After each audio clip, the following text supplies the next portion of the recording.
जम्मू काश्मीरच्या पहलगाममध्ये हिंदूंवर झालेल्या भ्याड दहशतवादी हल्ल्याच्या निषेधार्थ कोल्हापुरात सकल हिंदू समाजाच्या वतीनं निषेध आंदोलन करण्यात आलं।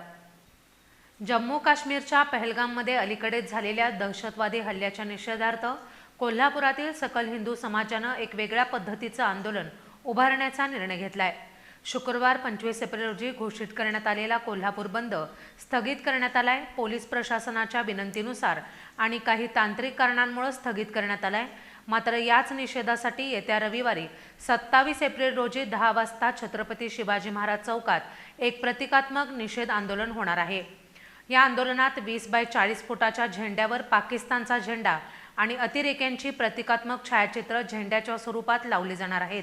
सर्वसामान्य नागरिक, पादचारी, वाहनधारक या झेंड्याखालून चालत किंवा गाडीने जाऊन आपला निषेध नोंदवू शकतील। यामधून अतिरेक्यांविरुद्ध संताप व्यक्त करणं आणि त्यांच्या कृतीचा